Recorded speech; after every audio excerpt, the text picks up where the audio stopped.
স্বাস্থ্য আসলে একটা রাজনৈতিক প্রপঞ্চ। আমরা যে চিকিৎসাকে যেভাবে দেখি এ কেবলমাত্র ওষুধের বিষয় নয়। এই পুরো বিষয়টাই কিন্তু একটা অর্থনৈতিক বিষয়, এটা একটা সামাজিক বিষয়। পুরো বিষয়টা একটা রাজনৈতিক ক্ষমতা চর্চার বিষয়। আমি সে সময় জানতে পারলাম যে ডিজিএফআই আমাকে ট্র্যাক করছে। জনস হপকিন্স থেকে বাংলাদেশে ফেরত এসেছিলাম দেশে থাকার জন্য। দেশ থেকে চলে যাবো এটা কখনো ভাবিনি। কিন্তু সে সময় এতটা ইনসিকিউর হয়ে যাচ্ছিলাম আমার ফ্যামিলি, বাচ্চা-কাচ্চা নিয়ে। তৌফিক জোয়ারদার ন্যাশনাল ইউনিভার্সিটি অফ সিঙ্গাপুরের পাবলিক হেলথ ডিপার্টমেন্টের সহযোগী অধ্যাপক। বিশ্বখ্যাত জনস হপকিন্স বিশ্ববিদ্যালয় থেকে ডক্টরেট করা তৌফিক বাংলাদেশের একজন শীর্ষ জনস্বাস্থ্য বিশেষজ্ঞ। জনস্বাস্থ্যের একদম খুব মৌলিক একটা ধারণা যে মানুষ স্বাস্থ্যের জন্য পে করবে অ্যাকর্ডিং টু দেয়ার অ্যাবিলিটি, কিন্তু স্বাস্থ্য সেবা তারা নিবে according to their need. Ministry of হেলথে হেলথ সেক্টরে কেউ বসে না। রোডস অ্যান্ড হাইওয়েজ থেকে একজন এসে হয়তো স্বাস্থ্যের সচিব হয়ে গেলেন আর কি। এটা কি কি জায়গায় পরিবর্তন বা আমূল ঢেলে সাজানোর প্রয়োজন আছে? বাংলাদেশের নাকি স্বাস্থ্য খাতের টাকা নেই, তো এই স্বাস্থ্য খাতেরই 24% টাকা ব্যবহার হয় না বলে আবার মিনিস্টার ফাইন্যান্সে ফেরত যায়। আমার পাবলিক ফাইন্যান্সিয়াল ম্যানেজমেন্ট যেটা আছে সেটা অত্যন্ত প্রাচীন, ব্রিটিশ আমল থেকে চলে আসছে। এইটা পরিবর্তন করা অত্যন্ত জরুরি। স্বাস্থ্য খাতে এই মুহূর্তে কি কি সংস্কার আবশ্যক? কিভাবে একটি জনসেবামূলক সার্বজনীন স্বাস্থ্য ব্যবস্থা প্রতিষ্ঠা করা যায়? আজকে আমরা আলোচনা করব বাংলাদেশের স্বাস্থ্য খাত এবং তার ভবিষ্যৎ।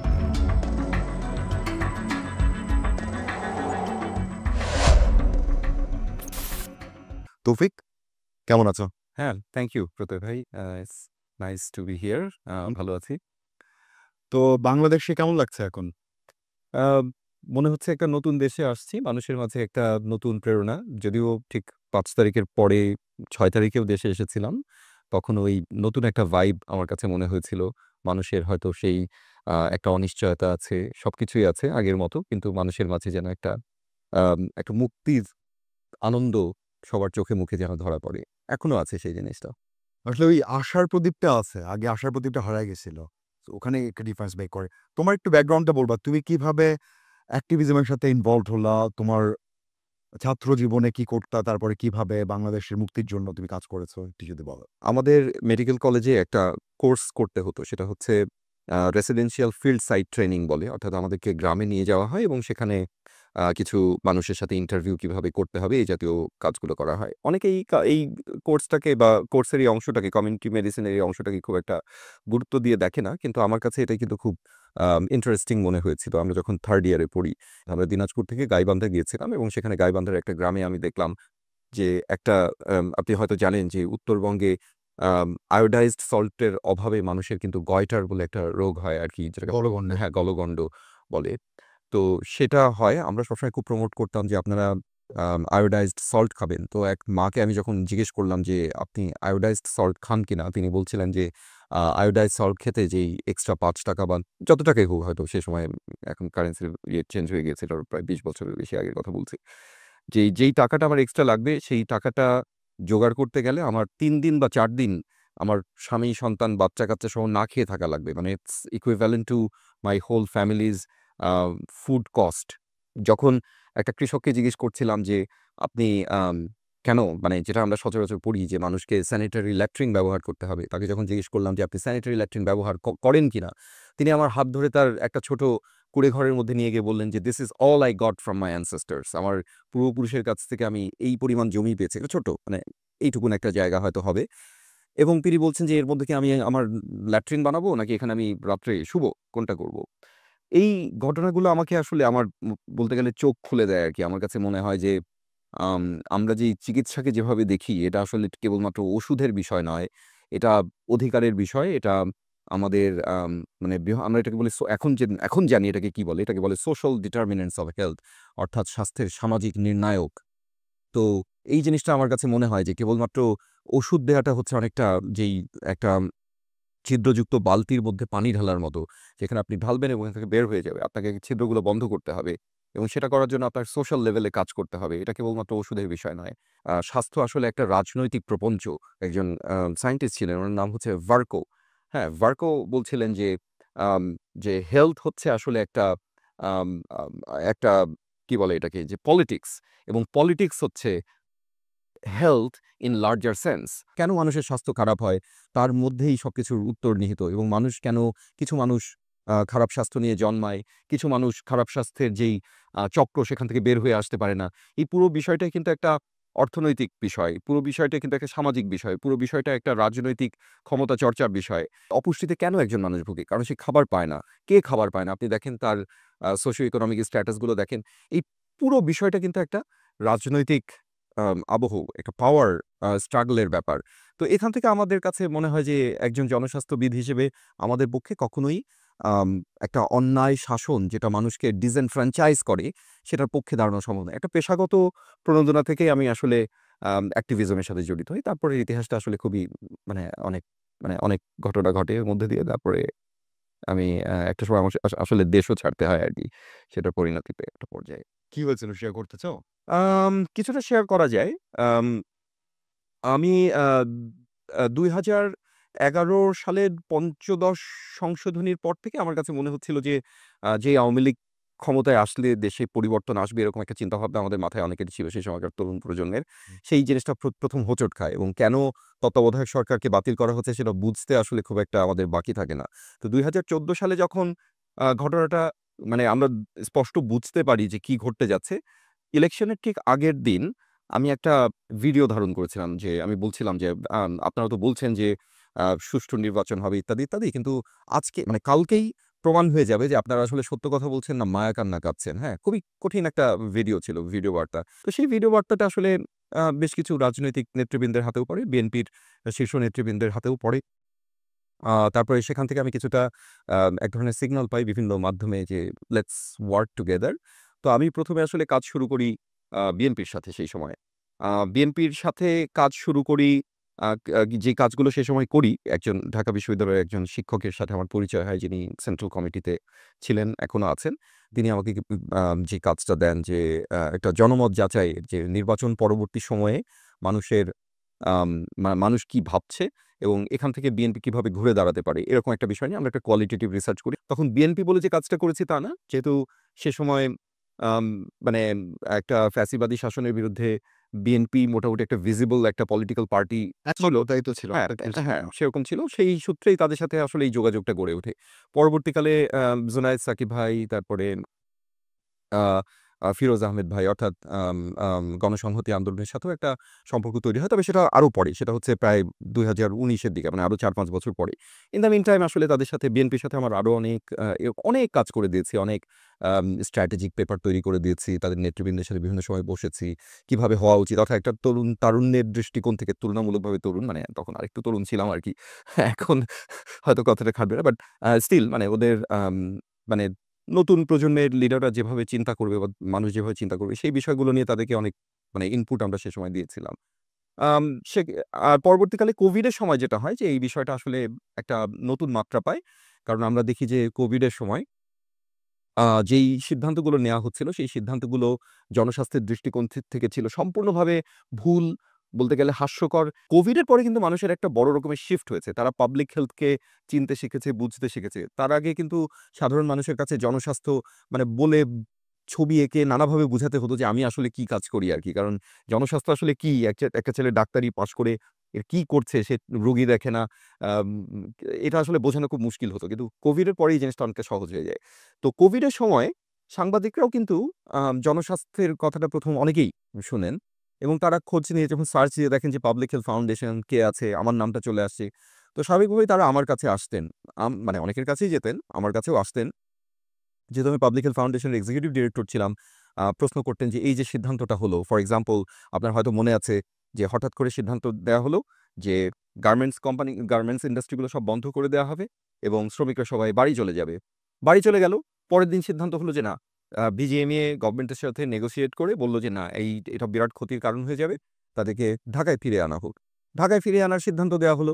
তারা সবাই ঢাকায় ফিরে আসা শুরু করল। কিন্তু রাস্তাঘাটে কিন্তু বাই দিস টাইম গণযোগাযোগ কিন্তু সম্পূর্ণ বন্ধ। কেউ পায়ে হেঁটে, কেউ ভ্যানে করে সেই দূর-দূরান্ত থেকে ঢাকায় আসলো। আসার পরে দেখা গেল পুলিশ তাদেরকে ঢাকার যেই এন্ট্রি পয়েন্ট বসেছে। সেখান থেকে আর ঢুকতে দিচ্ছে না। তো কি একটা মানবেতর অবস্থা! মানুষের জীবনের প্রতি, মানুষের সময়ের প্রতি কি চরম অবমাননা, কি চরম একটা নেগলিজেন্স এটা আমরা দেখতে পারলাম। জাস্ট এবং হিউম্যানাইজ করা। ডিহিউম্যানাইজ করা যে এরা কি? এরা আসছে তো কি হইছে? why should we even bother? তো এই জিনিসগুলো নিয়ে আমরা ১ম ভয়েস রেইজ করা শুরু করলাম।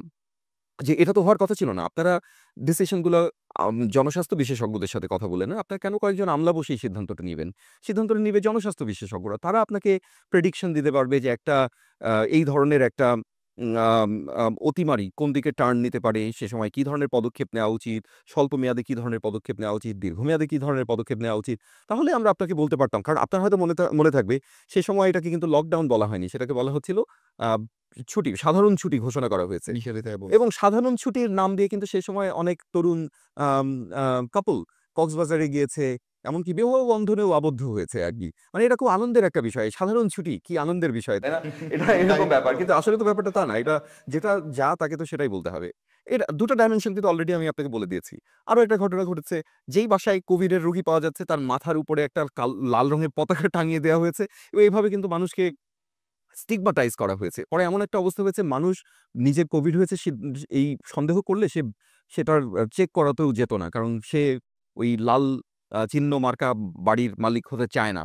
তো এভাবে কিন্তু হিউম্যানাইজ করা হয়েছে। যেই সিদ্ধান্তগুলো এসেছে এগুলো কখনোই জনস্বাস্থ্যের জন্য উপযোগী কোনো সিদ্ধান্ত না।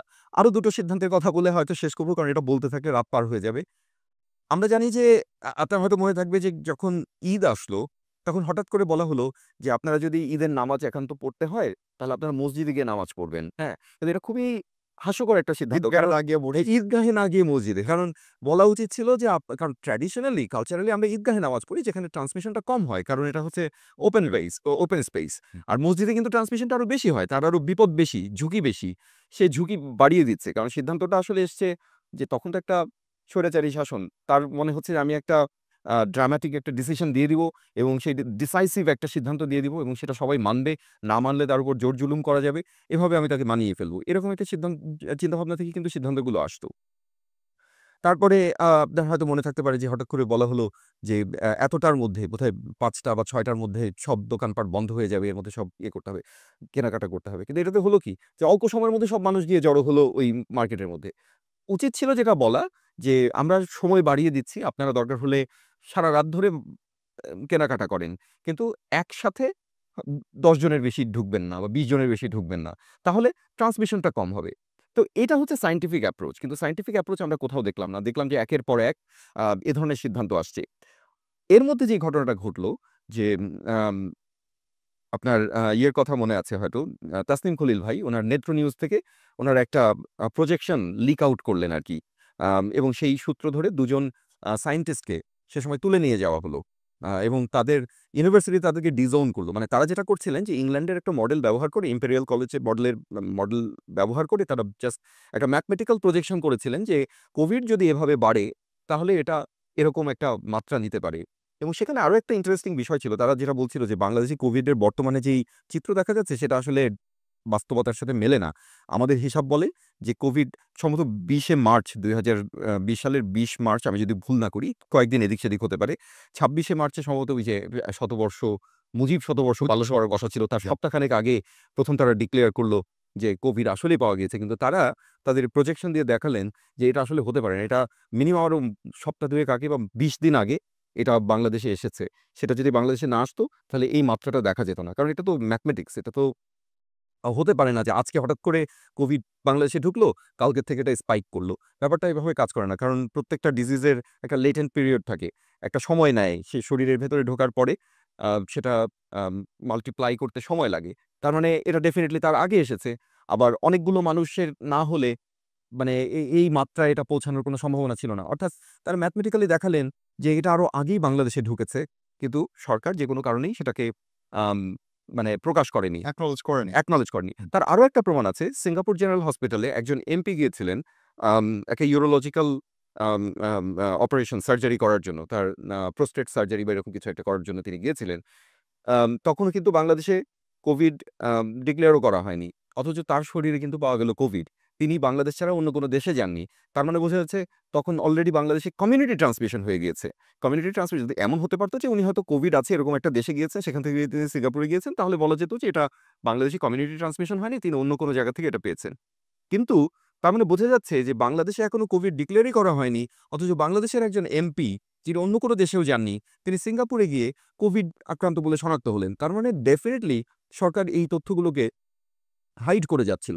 শুধুমাত্র তার রাজনৈতিক স্বার্থকে চরিতার্থ করার জন্য। এবং এই বিষয়গুলো নিয়ে আমরা যখন মিডিয়াতে বলা শুরু করি, তখন যেই ভদ্রমহিলা এই বিষয়টি সম্পূর্ণ সামলাচ্ছিলেন, তার রুমে ডেকে নিয়ে আমাকে যথেচ্ছভাবে মানে গালমন্দ করেন। এবং সে সময় একজন বাংলাদেশের একজন শীর্ষ সাংবাদিকও সে সময় সেখানে ছিলেন ১ম আলোর। তার সামনেই রীতিমতো আমার সাথে তিনি মিসবিহেভ করেন। এবং পরবর্তীকালে তার সাথে আমার আরও প্রোগ্রামে দেখা হয়, যেহেতু আমরা একই ফিল্ডে কাজ করি, তিনি চরমভাবে আমার সাথে মানে মিসবিহেভ করেন যে, "আপনি কেন মিডিয়াতে এসব কথা বলছেন?" এবং সেটা আমাকে আসলে আমার কাছে মনে হয় যে একজন জনস্বাস্থ্য বিশেষজ্ঞ হিসেবে এটা আমার দায়িত্ব। এটা আমি অবহেলা করতে পারি না। আমার কাছে যে প্রশ্নটা করা হচ্ছে সেটার উত্তর আমাকে দিতে হবে। যদিও আমার সামনে উদাহরণ ছিল আমার ২ জন সহকর্মীকে তুলে নিয়ে যাওয়া হয়েছিল। তার ইউনিভার্সিটি থেকে তাকে ডিসওন করা হয়েছিল। সেটা আমি সাবধানতা অবলম্বন করেছিলাম যে কিছু বলার পরে হয়তো বলতাম, "মাননীয় প্রধানমন্ত্রী হয়তো চান যে এর থেকে ভালো কিছু হবে" ইত্যাদি, ইত্যাদি। মানে এটাকে সুগার কোট করেই আমি বলতাম। মানে বলতে লজ্জা নেই। মানে বাংলাদেশের পরিস্থিতি এরকম ছিল। সবাইকে তার পিঠ বাঁচাতে হবে। কিন্তু আমি সত্য কথাটাই বলতাম। তো আমার হয়তো মিডিয়াতে মানে খুব আউটস্পোকেন ভূমিকা নেওয়ার কারণে আমি সে সময় জানতে পারলাম যে ডিজিএফআই আমাকে ট্র্যাক করছে। সেটাও জানতে পেরেছি খুব ইন্টারেস্টিং একটা প্রক্রিয়ায়। আমার এক বন্ধু ছিলেন আওয়ামী লীগ এর রাজনীতির সাথে জড়িত। তিনি একটা টিভি প্রোগ্রামে আমাকে দেখাচ্ছিলেন।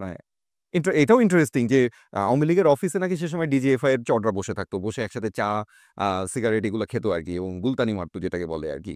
তো এটাও আমার জানা ছিল না। তো সে আমাকে হঠাৎ করে হন্তদন্ত হয়ে ফোন করে বলল যে, "এই তুই কি শিবির করতি?" আমি বললাম, "না তো আমি শিবির তো জীবনেও করি নাই। বরং মানে শিবিরের এগেইনস্ট এ আমার সবসময় তুমি অবস্থান।" তো ছাত্রদলে ছিলে। হ্যাঁ, আমি ছাত্রদল করতাম। ছাত্রদল মানে ঠিক ঐরকম যে খুব ডেডিকেটেড ভাবে ছাত্রদল করতাম বিষয়টা সেরকম ছিল না। ছোট মেডিকেল কলেজ সবাইকেই মানে অন্য কিছু না করলে তাকে সরকারি দল করতে হবে এরকম একটা বিষয় ছিল। সেই সূত্রে আমাদের হয়তো ছাত্রদল করা আরকি। যাই হোক, ছাত্রদল করি এটা বললে তো আমি মেনে নিতাম। কিন্তু শিবির করি এটা তো কোনোভাবেই মানে যায় না। মানে ওই কিন্তু সময় তো শিবির ট্যাগ দেওয়ার কালচার হ্যাঁ, চলছে। হ্যাঁ, এক্সাক্টলি। পরে বুঝেছি এটা যে ইচ্ছা করেই শিবির ট্যাগ দিয়েছে যেন জিনিসটা আমার এগেইনস্ট এ কেসটাকে ভারী করা যায়। তো তখন আমি বললাম যে, "কেন? এই কথা কেন?" তখন বলল, "না, না আমি জানি তুই শিবির করছিস এবং আরো অনেক মানে নানা রকম অ্যালিগেশন সে দিল। মানুষকে মেরেছি, কেটেছি, ভাঙচুর করেছি। মানে অনেক কিছু আরকি যেগুলা মানে করার কোনো কারণও নাই, প্রশ্নই আসে না। কিন্তু আমি সেগুলো করেছি বলে সে আমাকে বলল। তারপরে আমি একদিন তা তা আমি মানে বুঝলাম না যে কেন সে আমাকে এই প্রশ্নগুলো করছে। আ বেশ কয়েক মাস পরে তার সাথে যখন আমার সামনাসামনি দেখা হলো, তাকে আমি বেশ ভালো করে ধরলাম যে, "আসলে বিষয়টা কি? আমাকে একটু খুলে বল।" হ্যাঁ, আমাদের গভর্নমেন্ট ল্যাবের আমাদের ব্যাচমেট আরকি, আপনি চিনতেও পারেন। তো তখন সে আমাকে পুরো ঘটনাটা খুলে বলল যে, "আমি এরকম তোর প্রোগ্রাম চলছে। আমি মানে বলছিলাম যে, "এ তো আমার ফ্রেন্ড।" তখন বলল, "আপনার ফ্রেন্ড না? এর ইয়ে জানেন?" তারপরে সে নাকি তার বিশাল ইয়ে খুলে বসছে আরকি, রিপোর্ট খুলে ইন্টেলিজেন্স বসছে। রিপোর্ট খুলে বসছে হ্যাঁ, একদম। ইন্টেলিজেন্স রিপোর্ট খুলে দেখিয়েছে যে, "এই দেখেন তার বিরুদ্ধে কি, কি অ্যালিগেশন হচ্ছে এবং আমরা তো তাকে ট্র্যাক করছি। সুযোগ পেলেই ধরব।" বাই দ্যাট টাইম আমি অবশ্য মানে USAID র কাজ ছেড়ে আমি WHO তে হেডকোয়ার্টারে কাজ শুরু করি। আমার যেটা মনে হয় আমি ফিল করতাম যে আমাকে ফলো করা হয়েছে বিভিন্ন সময়। বিএনপির কাজ করেছি সে সময় আমি যেটা আগেও বলেছি সে ধরনের কাজ তখনও কন্টিনিউ চলমান ছিল। বিভিন্ন স্ট্র্যাটেজিক পেপার, কোভিডের সময় ভ্যাকসিন রিলেটেড তাদের স্ট্র্যাটেজি কি হওয়া উচিত। এরকম অনেক বিষয় আমি তাদেরকে জনস্বাস্থ্যের দৃষ্টিকোণ থেকে দিয়েছি। যে সময় আসলে খুবই রিস্কি একটা টাইমে আমি আসলে গণ সংহতি আন্দোলন এবং বিএনপি দুটো পার্টিকে আমি ইয়ে দিয়েছি। এটা আসলে পার্টি হিসেবে দিইনি। আমার কাছে মনে হয়েছে যে আমাদের একটা পলিটিক্যাল মুভমেন্ট এ যাওয়া উচিত। এরকম একটা মানে আমার নিজের কাছে আমি খুব একটা অ্যাডামেন্ট পজিশন এ সে সময় চলে গিয়েছিলাম এবং সে সময় আমি মানে এই ইন্টেলিজেন্স এর ইয়ের শিকার হচ্ছি। বেশ কিছু ফোন কল পেতাম। মিসবিহেভ করত না। চা খাওয়ার আমন্ত্রণ ইত্যাদি, ইত্যাদি এই জাতীয় কিছু আমন্ত্রণ কিছু সাংবাদিক আমাকে ফোন করত যাদের আমাকে ফোন করার কোনো কারণ নাই। ফোন করে মানে খুব রহস্যজনক কিছু কথাবার্তা বলত যে, "আপনার সম্পর্কে আমরা অনেক কিছু জানতে পেরেছি। আপনার সাথে আমার আলাদাভাবে বসতে হবে। আপনাকে আ আপনি কি জানেন আপনার সম্পর্কে কি ধরনের রিপোর্ট আছে?" এরকম কিছু কথাবার্তা আমি শুনতাম আরকি। টাকা-টুকা তোলার জন্য। হয়তোবা আমি জানি না। তারা আমার সাথে দেখা করেননি বা আমিও খুব একটা পাত্তা দিই নাই। মোবাইল ব্লক করে রেখেছি। আর আর আসলে ওই সময়টা আমি আসলে দেশের বাইরে চলে যাওয়ার প্রিপারেশন নেয়া শুরু করি। আমি আমার বাবা-মার একমাত্র সন্তান আরকি। বাবা-মার বয়স হয়েছে। আমার আসলে আমি জনস হপকিন্স থেকে বাংলাদেশে ফেরত এসেছিলাম দেশে থাকার জন্য। দেশ থেকে চলে যাবো এটা কখনো ভাবিনি। কিন্তু সে সময় এতটা ইনসিকিউর হয়ে যাচ্ছিল আমার ফ্যামিলি, বাচ্চা-কাচ্চা নিয়ে এবং আমার মনে হচ্ছিল যে আমার WHO চাকরিটা যদি চলে যায়, তাহলে আমার কিন্তু আর কোনো শেল্টার থাকবে না। যেহেতু আমি কনসালটেন্ট ছিলাম, কনসালটেন্ট চাকরির আসলে কোনো নিশ্চয়তা নেই। যেকোনো সময় বলতে পারে যে, "ঠিক আছে তোমার কাজ শেষ, এবার তুমি রাস্তা মাপো।" তো সেজন্য আমার মনে হচ্ছিল যে এইটাই হয়তো এই কারণেই যে আমার উপরে কোনো রকম অ্যাটেম্প্ট আসেনি। কিন্তু যখনই আমার চাকরিটা চলে যাবে, তখনই কিন্তু আমি একটা বিপদের মধ্যে পড়ে যাবো। তো WHO কে আমি তখন কনভে করি যে আসলে আমার চাকরিটা হয় স্থায়ী করতে হবে, নাহলে আমার নতুন রাস্তা দেখতে হবে। তো তখন দেশের বাইরে চলে যাওয়ার মানে বাইরে দেশেও এপ্লাই করেছিলাম। সেটা আরেক ইতিহাস। সেটা বলে আর দীর্ঘায়িত করব না আরকি। তো সেটাও ইন্টারেস্টিং ইতিহাস। বাট যাই হোক সেটা অন্য কোনো সময় হয়তো হবে। তো আমি দেশের বাইরে তখন এপ্লাই করি। ২ টো ইউনিভার্সিটি থেকে ডাক পাই। কুয়েত ইউনিভার্সিটি আর National University of Singapore. National University of Singapore মানে বিভিন্ন কারণেই এটা বেটার অপশন বলে মনে হতে শেষে দেশের বাইরে চলে যাই আরকি। হ্যাঁ, এটা তো এশিয়ার মধ্যে one of the best university তোমার হ্যাঁ, সেক্টরের জন্য। হ্যাঁ। সো ডেফিনিটলি আ হাসিনার আমল তো চলে গেল। হাসিনার আমলে আমরা কোভিডের সময় সাফার করছি। কি পরিমাণ যে কোঅর্ডিনেশনের অভাব ছিল এটা আমরা দেখতে পারছি যে একটা সেক্টর জানতো না যে একটা সেক্টর কি করতেছে। তারপরে আইসিডিডিআরবির যে আ ঘোষণাপত্রগুলো দেওয়া হতো সেটা বন্ধ করে দেওয়া হুম। হলো। সো উই সাফারড আ লট এবং হাসিনাও দাবি করত যে ওইটার কারণেই তার গভর্নমেন্ট আসলে নড়বড়ে হয়ে গেছে। ইকোনমিটা খুব ভালোভাবে ট্র্যাজেক্টরি ছিল। আ তো সেটা কি হয়েছে আসলে আমরা জানি না। কিন্তু আমরা এটা জানি যে হাসিনা পড়ে গেছে এবং এখন বাংলাদেশে একটা চেঞ্জ আসছে। এটা গণ-অভ্যুত্থান হয়েছে। সো এখন সামনে অনেক সম্ভাবনার দুয়ারটা খুলে গেছে। বাংলাদেশের মানুষ যে হোপলেস হয়ে গেছিল সেটা আর এখন নাই। তো সেই জায়গায় তুমি কি দেখতে পারো? বাংলাদেশের বর্তমানে যে হেলথ কেয়ারের সিস্টেমটা আছে, সেটা কি জায়গায় পরিবর্তন, সংস্কার বা আমূল ঢেলে সাজানোর প্রয়োজন আছে? যদি একটা মানে পয়েন্ট আউট করে ১, ২, ৩ এভাবে করে বলা যায় হ্যাঁ, সবচেয়ে ইম্পোর্টেন্ট কোনটা? যদি আমূল পরিবর্তনের কথা বলেন তাহলে আ কিছু পরিবর্তন মানে আমি কি পরিবর্তন আনা দরকার সেগুলোকে ৩ টা ভাগে ভাগ করি আরকি। একটা ভাগ হচ্ছে যেটা আমূল পরিবর্তন। এটা এমন একটা পরিবর্তন যেটা রাজনৈতিক সরকারের পক্ষে এ ধরনের পরিবর্তন আনাটা রিস্কি বা তারা চাবে না। মানে কায়েমি স্বার্থের কারণেই তারা সেটা চাবে না। কেননা রাজনৈতিক স্বার্থকে সেটা বিঘ্নিত করবে বা তাদের ভোটের যেই বিষয়াদি আছে সেখানে ইয়ে করবে বা পাওয়ার আপনি খুব ক্ষমতাশীল একটা গোষ্ঠীকে আপনার হয়তো চটিয়ে দেওয়ার ব্যাপার থাকতে পারে যেটা তারা হয়তো চাবে না। এই জাতীয় কিছু পরিবর্তন যেটাকে হয়তো ওই আমূল পরিবর্তন বলাই মানে যুক্তি য যুক্তিযুক্ত। আরেক ধরনের পরিবর্তন হচ্ছে যেগুলো হচ্ছে লো হ্যাঙ্গিং ফ্রুট। আপনি এইগুলো করে মানুষকে জনরঞ্জন করতে পারবেন। মানুষকে খুব মানে পপুলার হয়ে যেতে পারবেন আরকি সহজে। আর কিছু পরিবর্তন আছে যেগুলো না করলেও চলে। করার কোনো প্রয়োজন নেই। না করলে কোনো সমস্যা নেই।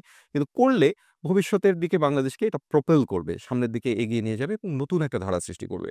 তো এটা খুব দীর্ঘ আলোচনা হয়ে যাবে দেখে আমি শুধু ওই আমূল পরিবর্তনের অংশটা দিয়ে আমি ফোকাস করতে চাচ্ছি যে, যেই পরিবর্তনগুলো আমি মনে করি যে এই সরকারের আমলেই হওয়া উচিত। তার মধ্যে একটা হচ্ছে যে আমাদের দেশে বিসিএস হেলথ ক্যাডারে কেবলমাত্র ডাক্তারদেরকে ঢোকানো হয়। দ্যাটস অলসো ওকে। মানে আমি বাংলাদেশের প্রেক্ষাপটে আমি এটা ধরেই নিচ্ছি যে ঠিক আছে বাংলাদেশে ঢোকানো হচ্ছে যেহেতু ডাক্তারদের একটা মানে কি বলবো? একটা পাওয়ার আছে।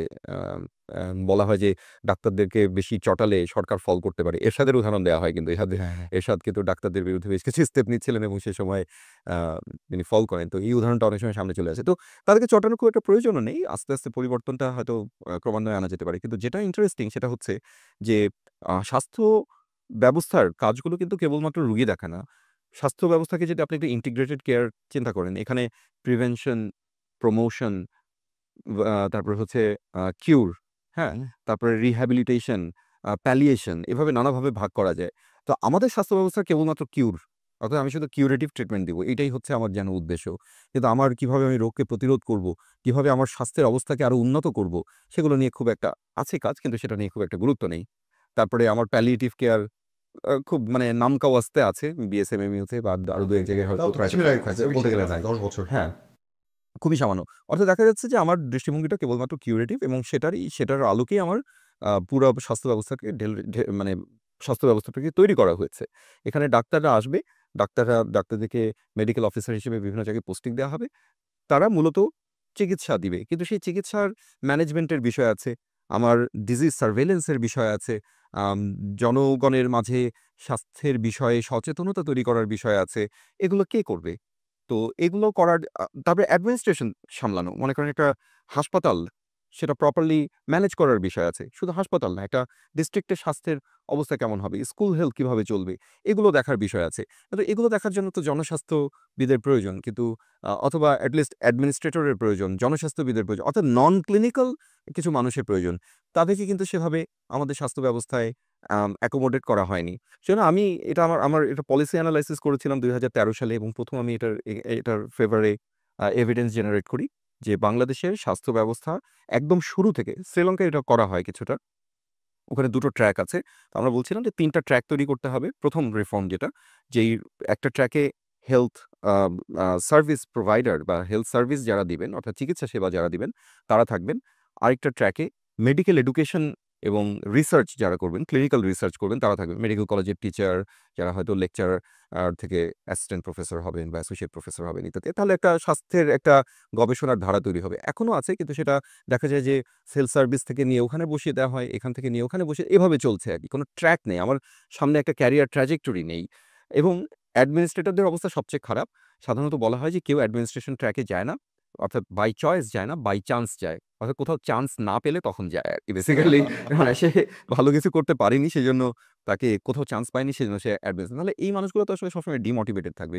আর তাছাড়া তার সামনে তো আসলে কোনো ক্যারিয়ার ট্র্যাকও নেই। সে হয়তো ১০ বছর, ১৫ বছর, ২০ বছর UHNFPO হিসেবে কাজ করেছে, তারপরে সিভিল সার্জন হয়েছে, হয়তো ডেপুটি ডিরেক্টর ডিভিশনাল ডিরেক্টর হয়েছে। ডিজি হেলথে যখন তার প্রমোশনটা হয়েছে তার মাথার উপর টেনে এনে বসিয়ে দেওয়া হয়েছে একজন অফথালমোলজিস্টকে। যে জীবনে কোনোদিন তার অফথালমোলজির চেম্বারের বাইরে বা অফথালমোলজির যেই অপারেশন থিয়েটারের বাইরে কোনোদিন হয়তো যায়নি বা কাজ করেনি। বা একজন সার্জনকে বসিয়ে দেওয়া হয়েছে। বিশিষ্ট সার্জন।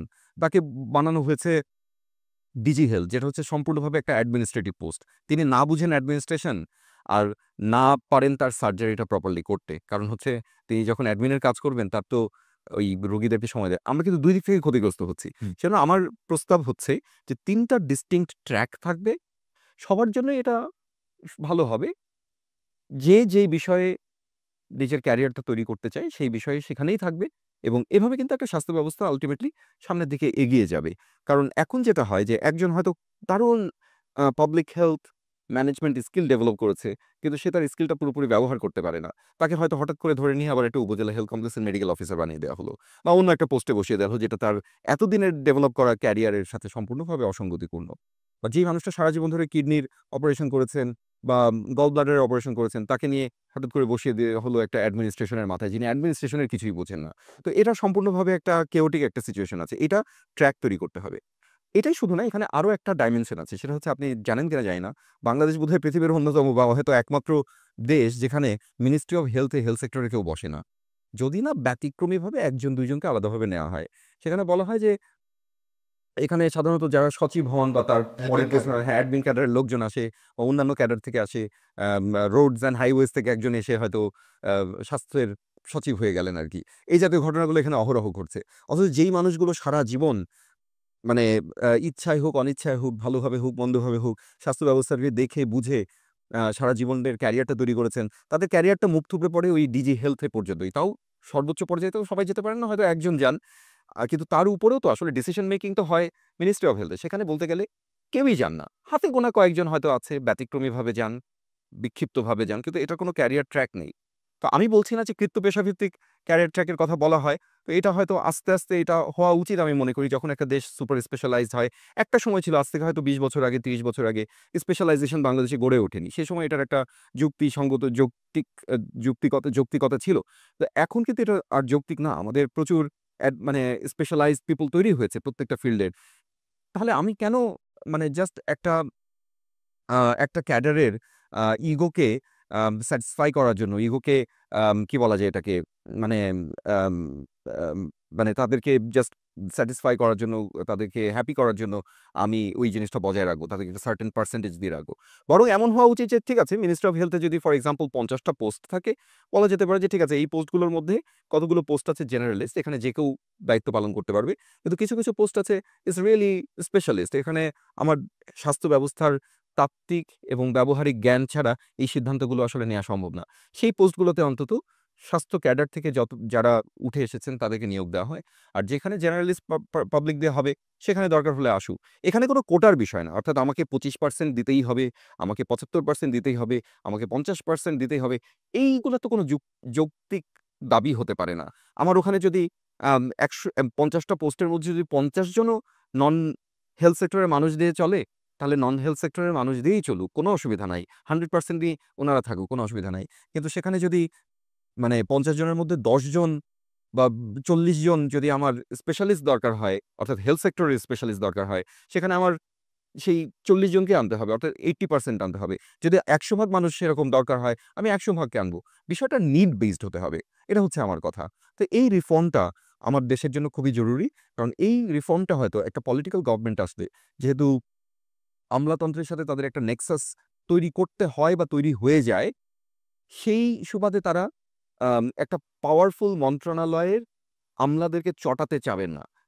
এই কাজটা কিন্তু বর্তমানে যে অন্তর্বর্তীকালীন সরকার আছে, তাকেই করতে হবে এবং তাকেই করতে হবে। সো তৌফিক, তোমার কথা থেকে যেটা আমি বুঝলাম যে বাংলাদেশের তো আমলাতন্ত্রকে ঢেলে সাজাতে হবে। এটা তো কলোনিয়াল একটা সিস্টেমে চলতেছে এবং তুমি যেটা বললা যে পলিটিক্যাল পার্টিগুলো আবার আতাত করতে হয় আমলাদের সাথে, তাদের ভোটের ব্যাংকের হিসাব আছে, ক্ষমতার হিসাব আছে। সো আমরা এখন যে সমস্যাটা দেখতে পাচ্ছি যে এই অন্তর্বর্তীকালীন যে সরকারটা আছে ইউনূস সরকার, এই সরকারের ম্যান্ডেটটা যদিও পাবলিক দিয়েই বসাইছে কিন্তু আল্টিমেটলি সবাই মনে করছে স্পেশালি আমলা, প্রশাসন, সামরিক প্রশাসনরা যে এটা তো আজ বাদে কাল চলে যাবে। সো বিএনপি আসবে বা অন্য কোনো পলিটিক্যাল পার্টি আসবে, তাদের সাথে আদাত করাটা বেটার। এদের কথা শোনার কোনো দরকার নেই। এদের কথা শুনে কোনো চেঞ্জ করলে আবার পরে আবার রিপারকাশনস আসতে পারে। সো সেই জায়গায় কি তুমি মনে হয় যে এই গভর্নমেন্টের পক্ষে আসলে এই টাইপের মেজর রিফর্ম করা সম্ভব বা হলে সেটা টেকসই হবে? আম সম্ভব হবে না কেন? তাদের হাতে তো আসলে শাসন ক্ষমতা রয়েছে। তারা চেষ্টা করলে এটা অবশ্যই পারবে এবং এটা পারতেই হবে। আমার মনে হয় যে এটা পারলে একমাত্র তাদের পক্ষেই সম্ভব। আর কারো পক্ষে সম্ভব না। কারণ এইটা রিফর্ম করতে হলে আসলে রিফর্ম মানবে না কেন? যে মানুষগুলো মানবে না তাদের ব্যাপারে আপনাকে একটু মানে সরকারকে একটু ড্রাস্টিক ডিসিশন নিতে হবে।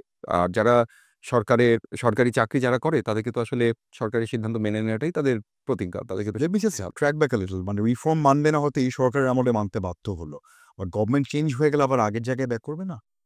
এখন এই জিনিসগুলো যদি আমরা একটা প্রপার ট্র্যাক তৈরি করে জিনিসটাকে চালু করে দিয়ে যেতে পারি, এটা তারা তো আর নিজে, নিজে আগের জায়গায় ট্র্যাক ব্যাক করতে পারবে না। এটা করতে হলে পরবর্তীকালে যারা ক্ষমতায় আসবে তাদের আওতাতেই এটা করতে হবে। কিন্তু তাদের সামনে তখন অলরেডি একটা সিস্টেম তৈরি হয়ে গিয়েছে। তাদের পক্ষে তাদের যদি এখন আপনি যদি বলেন যে মানে আওয়ামী লীগের মতো মন মানসিকতা সম্পন্ন আরেকটা দল যদি কখনো আসে সে তো আসলে সবকিছুই উল্টে-পাল্টে ফেলতে পারে।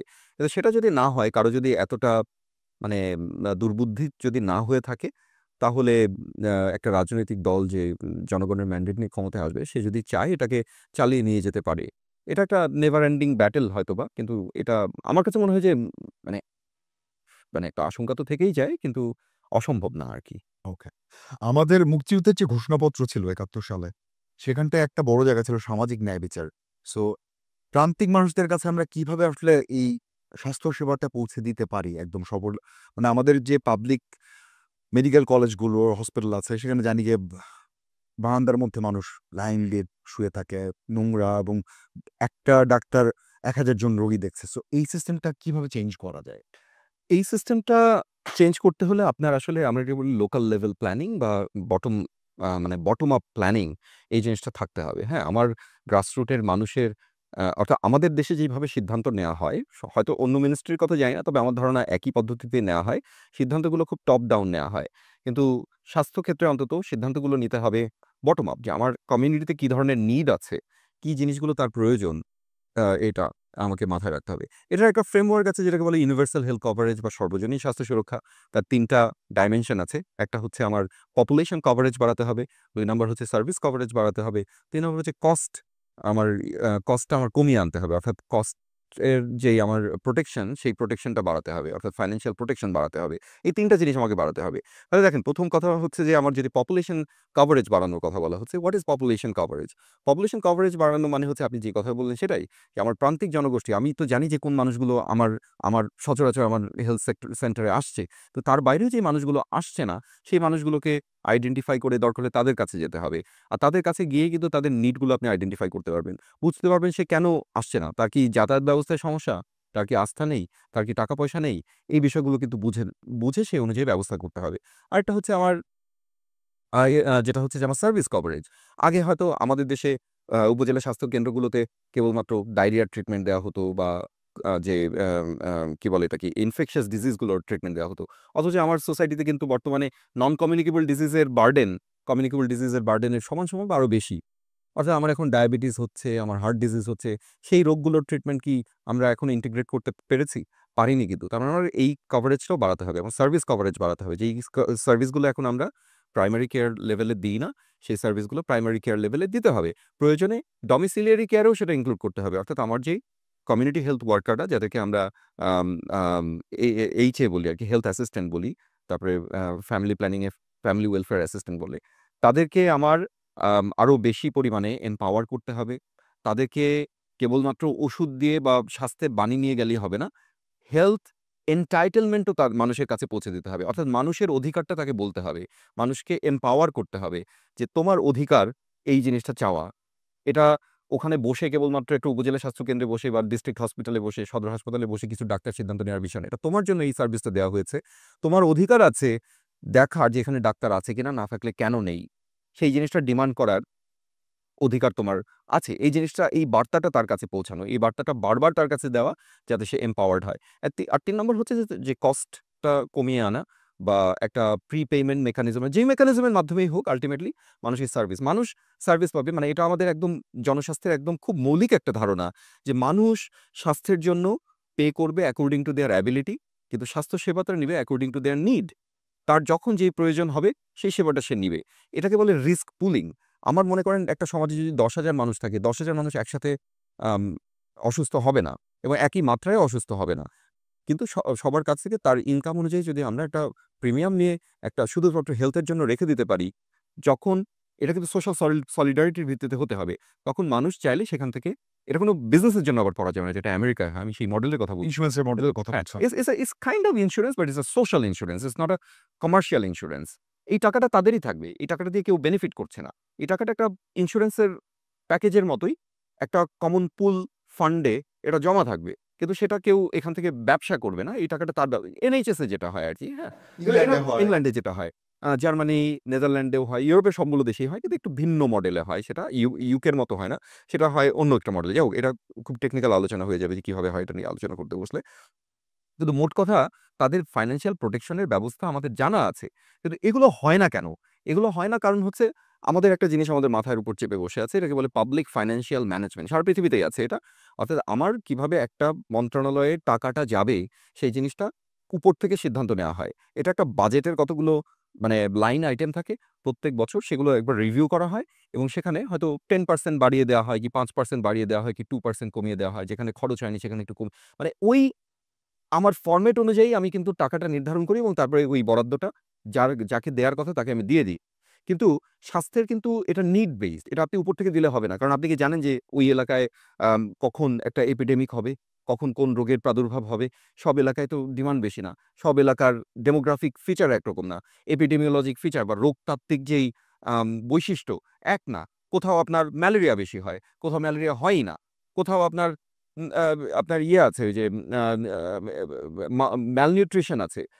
অর্থাৎ অপুষ্টি অনেক বেশি। কোন এলাকায় অপুষ্টির কোনো সমস্যাই নেই। তাই না? তারপরে আয়োডাইজড সল্ট এর কথা বললাম। দেশের উত্তরাংশে আয়োডাইজড সল্ট এর অভাবে নানা রকম সমস্যা দেখা যায়। দক্ষিণ অংশে সেই সমস্যাগুলো দেখা যায় না। দক্ষিণ অংশে আবার যেহেতু সল্ট এর পরিমাণ বেশি, তাদের হাইপারটেনশন হচ্ছে, যেটা আবার উত্তরবঙ্গে হচ্ছে না। তাহলে আপনি তো একটা থোক বরাদ্দ সবার জন্য বরাদ্দ করে দিয়ে ভাগ করে দিলেন, হয় না। আমি একটা উপজেলা স্বাস্থ্যকেন্দ্রে গিয়েছিলাম, একটা দ্বীপ, মেহেন্দিগঞ্জ। সেখানে গিয়ে দেখি একটা অ্যাম্বুলেন্স আছে। অ্যাম্বুলেন্সের এখানে ভূমিকা কি?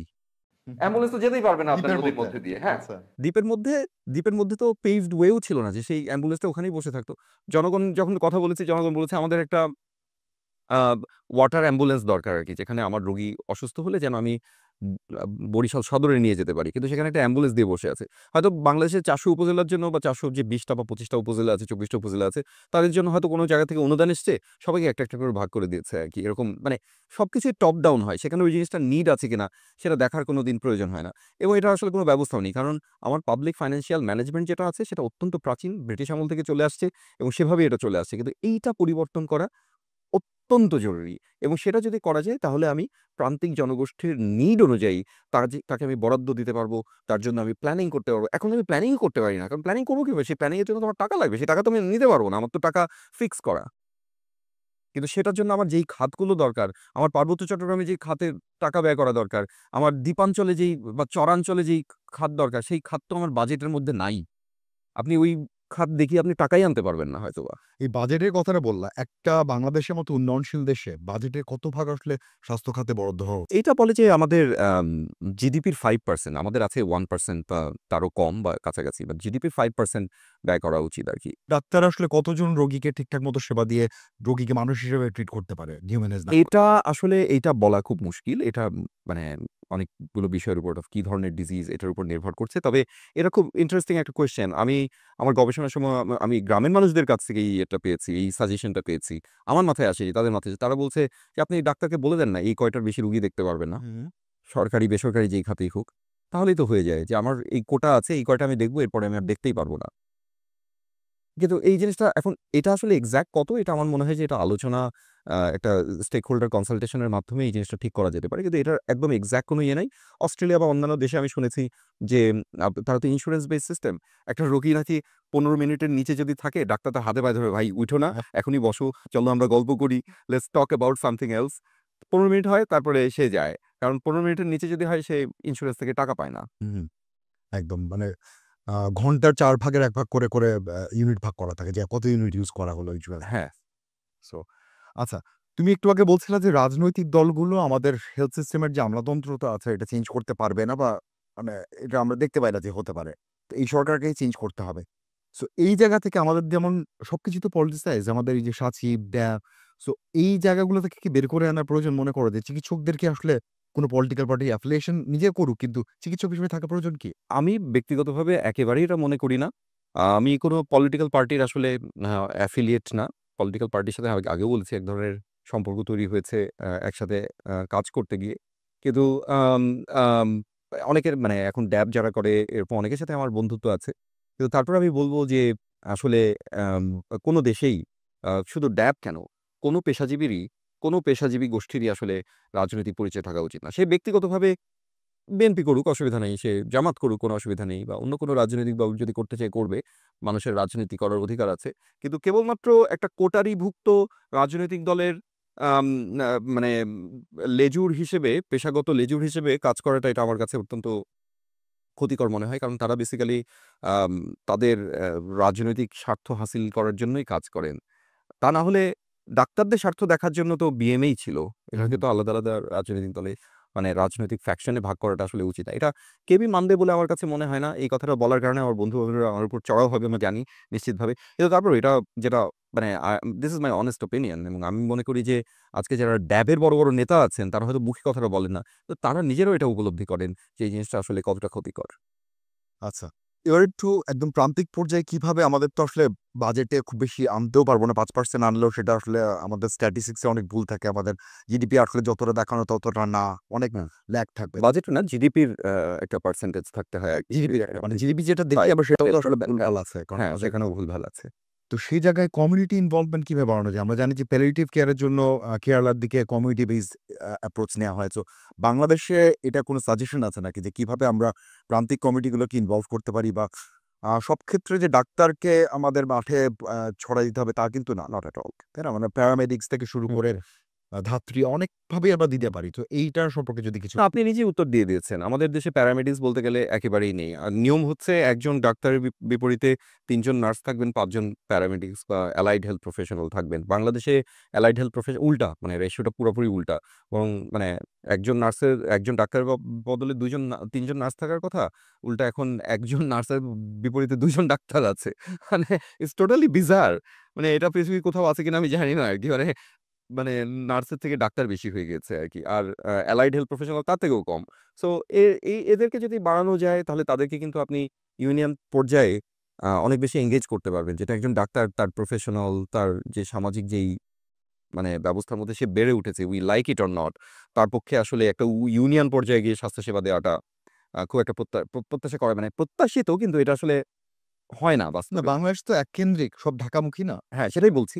বাস্তবে হয় না আরকি। তো সেক্ষেত্রে যদি অন্যান্য অ্যালাইড হেলথ প্রফেশনালদেরকে তৈরি করা যায়, তাদেরকে গ্রামে বেশি পাঠানো যায়, কমিউনিটি হেলথ ওয়ার্কারদেরকে যদি এনগেজ করা যায়, কমিউনিটি এম্পাওয়ারমেন্ট করা যায়, এগুলো করতে হবে। এই মানে কমিউনিটি এম্পাওয়ারমেন্ট এর অনেক রকমের মডেল আছে। সেগুলো করতে হবে। একটা বলে যে আম ক কমিউনিটি বেসড কমিটি থাকতে হবে। আমাদের ইউনিয়ন পরিষদে কিন্তু এই ধরনের কমিটি আছে। কিন্তু তারা কিন্তু বেশিরভাগ কমিটি ফাংশনাল না। ওটা একটা স্টার্টিং পয়েন্ট হতে পারে। কিন্তু এই ইউনিয়ন পরিষদের যে স্বাস্থ্য কমিটি আছে সেটাই একমাত্র জায়গা না আমি মনে করি। আরো বিস্তৃত হওয়া উচিত। বাট আছে। যেটা আছে সেটাও কাজ করে না। But that could be a starting point. আপনি যেহেতু বলছেন যে কিভাবে করা যেতে পারে, that could be a starting point যে আপনি সরকারিভাবে একদম নিশ্চিত করেন যে স্বাস্থ্যের যে কমিটিগুলো আছে, স্বাস্থ্য এবং পুষ্টি কমিটি আরকি। স্বাস্থ্য পুষ্টি মানে ইউনিয়ন ডেভেলপমেন্ট কমিটি বা এরকম কিছু আছে আরকি। একটা মিটিং হওয়ার কথা। সেই মিটিংগুলো যেন প্রপারলি হয়।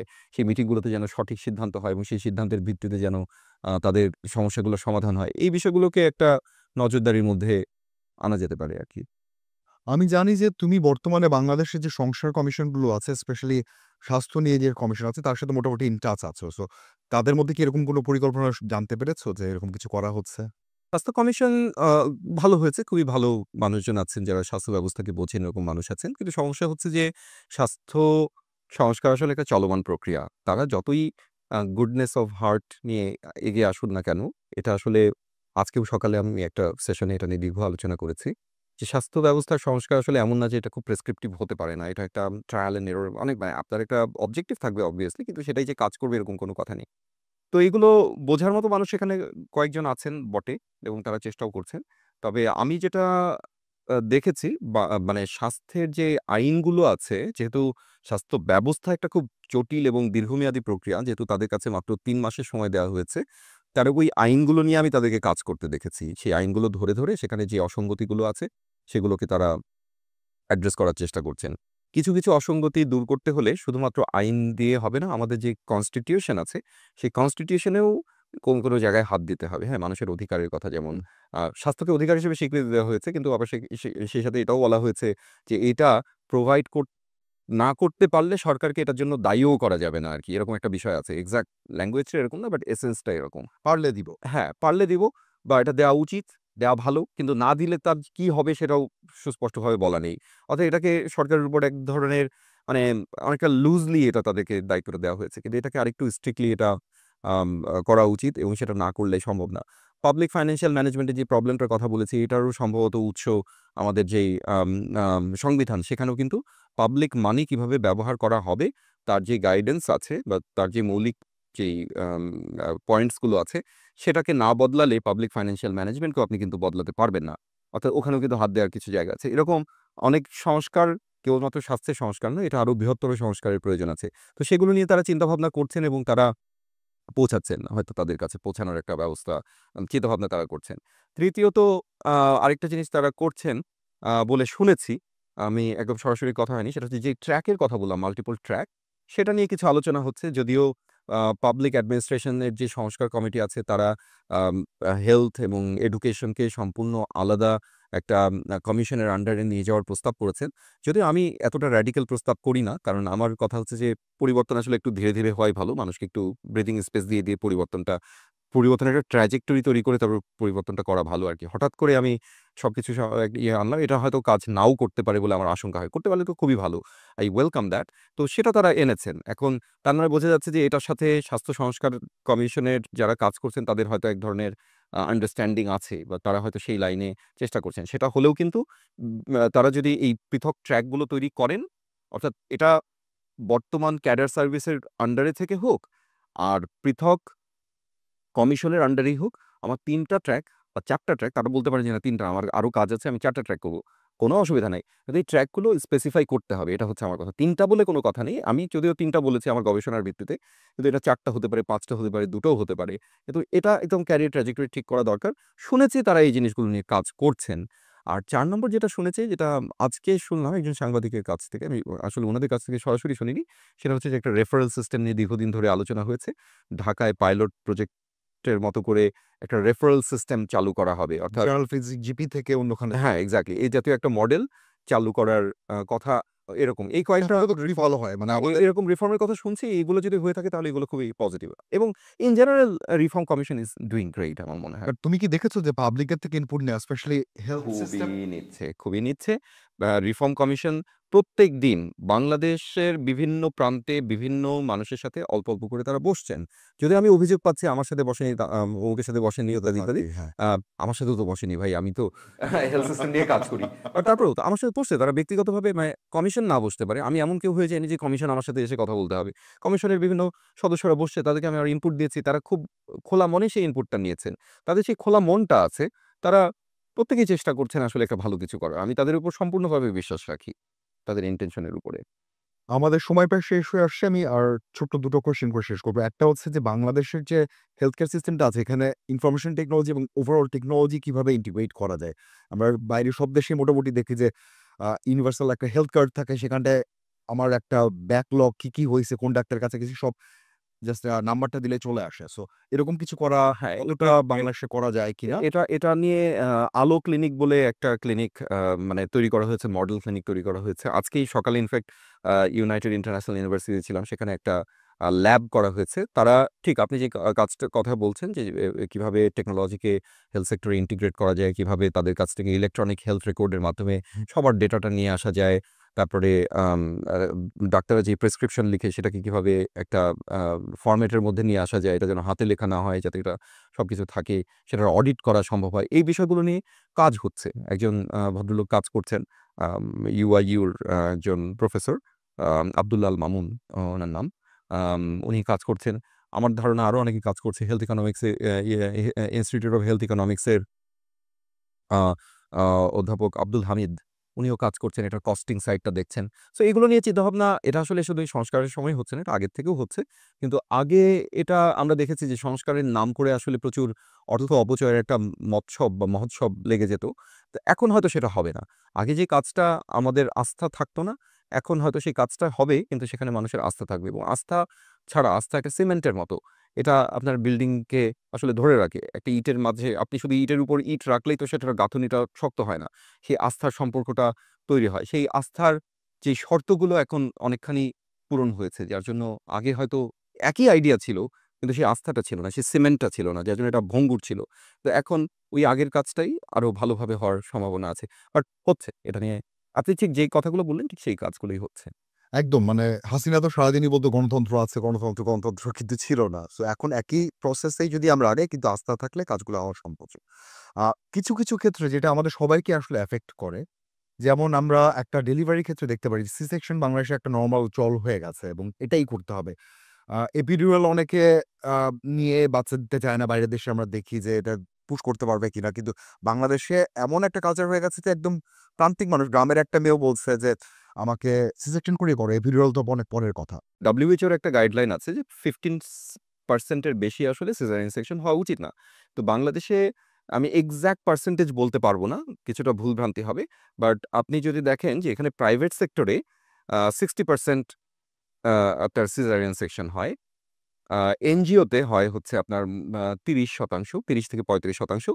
আর পাবলিক সেক্টরে সেটা হয় ২০-২৫%। অর্থাৎ আপনি একটা উপজেলা হেলথ কমপ্লেক্সে বা অর্থাৎ যতগুলো ডেলিভারি হয়, যেখানে ডেলিভারি সিজারিয়ান সেকশনের অপরচুনিটি আছে, সেখানে আমরা দেখছি যে সেখানে ২০-২৫% এর মতো সিজারিয়ান সেকশন হচ্ছে। বাকিটা নরমাল ডেলিভারি হচ্ছে। এখান থেকে কিন্তু আপনি বুঝতে পারছেন যে এখানে প্রফিটের একটা জায়গা তৈরি হয়েছে। কেন একই ডেলিভারি পার্সেন্টেজ একটা বেসরকারি হাসপাতাল যেখানে এক্সট্রা প্রফিট করার কোনো জায়গা নেই, সেখানে এটা ২৫%।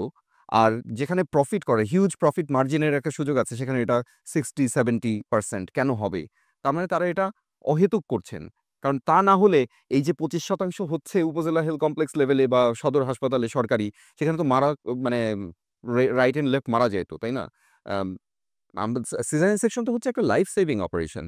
আমার নিজের মানে আমার বাচ্চার উদাহরণ দিয়ে বলতে পারি যে জনস হপকিন্স ইউনিভার্সিটিতে সে হয়েছে। আমার ওয়াইফের যথেষ্ট কমপ্লিকেশন ছিল। কিন্তু তারা কখনোই সিজারিয়ান সেকশন করেনি। তারা ইন্সট্রুমেন্টাল ডেলিভারি করিয়েছে, কিন্তু সিজারিয়ান সেকশন করেনি। বাংলাদেশে ইন্সট্রুমেন্টাল ডেলিভারি হয়ই না বলতে গেলে। অর্থাৎ এই যে আম আম কি বলে এটা? ফোরসেপস ডেলিভারি যেটাকে বলে। ফোরসেপস ডেলিভারি হয়ই না। এটা টোটালি obsolete হয়ে গিয়েছে। কেউ মানে এটা বাংলাদেশে এটার কোনো অস্তিত্বই বলতে গেলে নাই। অথচ জনস হপকিন্স হসপিটালে কিন্তু এটা দিয়ে হচ্ছে। পৃথিবীর number 1 hospital. At least at that time it was the number 1 hospital.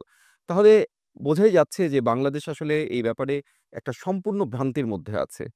সম্পূর্ণ ভুল একটা বিষয়ের মধ্যে আছে। এই ব্যাপারে শুধুমাত্র সাপ্লাই সাইডের যেমন সমস্যা আছে, ডিমান্ড সাইডেও কিন্তু আমরা অলরেডি মানুষের ভেতরে একটা প্রবণতা তৈরি করেছি। আম এই সিজারিয়ান সেকশন করার ব্যাপারে, যেটা খুবই প্রবলেমেটিক। আস্তে পরিবর্তন করা ছাড়া এবং রাষ্ট্রযন্ত্রের একটা ইনভলভমেন্ট হওয়া ছাড়া এটা একটা ভয়াবহ ক্ষতি। এটা মানুষের মানে বাচ্চার গড়ে ওঠা, বেড়ে ওঠা, অনেক বিষয়ের এটা নিয়ে অনেক গবেষণা চলছে। কিন্তু এই বিষয়ে কোনো সন্দেহ চিকিৎসা বিজ্ঞানীদের মধ্যে যদি থাকতই, তাহলে জনস হপকিন্স হসপিটালে তো ভাই সিজারিয়ান সেকশন করা তো ওদের জন্য কোনো বিষয় না। করত। তারা করে না কেন? তাদের টাইম যাচ্ছে, সবকিছু যাচ্ছে। তারপরেও তারা কিন্তু নরমাল ডেলিভারিটা প্রেফার করছে। কারণ এটার নিশ্চয়ই ক্ষতিকর দিক আছে, যেগুলো আমরা হয়তো এখন দেখতে পাচ্ছি না। আমাদের জেনারেশন বাই জেনারেশন এটার জন্য ভুগতে হবে। That brings me to my last question. আমাদের যে এই যে স্বাস্থ্য সেক্টরের বড় দুর্নীতিগুলো আছে, মানে এই ফার্মেসিতে ঘুষ নেওয়া থেকে শুরু করে বিদেশে চলে যাওয়া, এই ওষুধটা লিখে দেওয়া থেকে শুরু করে আয়া-বুয়াদের যে এক সিন্ডিকেট, তো সকল কিছুর পলিসি লেভেলে চেঞ্জ করে তো আসলে চেঞ্জটা আনা সম্ভব না। ইমপ্লিমেন্টটা কিভাবে করা সম্ভব? প্রথমত তো পলিসি লেভেলে চেঞ্জ করা দরকার। এখন পলিসিকে কিভাবে ইমপ্লিমেন্ট করা যায় সেটার জন্য হিউম্যান রিসোর্স ডেভেলপ করা। বাংলাদেশে হিউম্যান রিসোর্স এর ব্যাপক ঘাটতি আছে এবং I go back to my first point, যেটা আমি বলেছিলাম যে আমার ওই ক্যারিয়ার ট্র্যাকটা প্রপার না থাকার কারণে কিন্তু কোনো বিষয়ে কোনো নজরদারি নেই। আমার কোনো কাজ আমার এটা অর্থাৎ আমার একটা সার্ভিস ডেলিভারি প্রপারলি হচ্ছে কিনা সেটা দেখার জন্য তো আমার তদারকি করা দরকার। তদারকি করার জন্য অ্যাডমিনিস্ট্রেটর দরকার। সে অ্যাডমিনিস্ট্রেটিভ ট্র্যাক নেই। কারণ তার কোনো মোটিভেশনও নেই, ট্রেনিংও নেই। যখন যাকে খুশি ধরে এনে বসিয়ে দেওয়া হচ্ছে তদারকির কাজে, আবার তাকে অন্য একটা কাজে বসিয়ে দেওয়া হচ্ছে। তো এই জিনিসগুলোকে যদি স্ট্রিমলাইন করা যায় তাহলে আমি মনে করি যে পলিসির ইমপ্লিমেন্টেশনটা অনেক ভালো হবে। আপনি জেনে অবাক হবেন যে বাংলাদেশের ২৪% বাংলাদেশের নাকি স্বাস্থ্য খাতে টাকা নেই। তো এই স্বাস্থ্য খাতেরই ২৪% টাকা ব্যবহার হয় না বলে আবার মিনিস্টার অফ ফাইন্যান্স এ ফেরত যায়। তার মানে এখানে ইনএফিশিয়েন্সি আছে। চিন্তা করা যায়? হুম। সেই ইনএফিশিয়েন্সিটা কেন হয়? কারণ যারা টাকাটা খরচ করবে, একটা ডাক্তার যে সার্জন সে তো আসলে জানে না যে বাজেট কিভাবে তৈরি করতে হয়, বাজেট কিভাবে মনিটর করতে হয়, বাজেট কিভাবে ইমপ্লিমেন্ট করতে হয়। তো এই কাজগুলো যারা পারবে তাদেরকে ওইভাবে ট্রেন আপ করে যদি আমরা কাজে লাগাতে পারি, একটা প্রপার ক্যারিয়ার ট্র্যাক থাকে, ক্যারিয়ার ট্র্যাজেক্টরি থাকে তাদের জন্য, অ্যাডমিনিস্ট্রেটিভ একটা ট্র্যাক তাদের জন্য তৈরি হয়, তাহলে এই সমস্যাগুলো আমার মনে হয় যে ইমপ্লিমেন্টেশন এর প্রবলেমগুলো eventually over the time solve হয়ে যাবে। Tawfiq, thank you so much for being with us. আমরা আশা করি সামনে বাংলাদেশে সুন্দরভাবে আগায় যেতে পারবো এবং তোমাদের মতো যারা বাংলাদেশের বিশেষজ্ঞ আছেন, দেশপ্রেমী মানুষজন আছেন, সবাই মিলে একসাথে কাজ করলে এটা অবশ্যই সম্ভব। অনেক ধন্যবাদ। আমিও সেরকম প্রত্যাশা করি।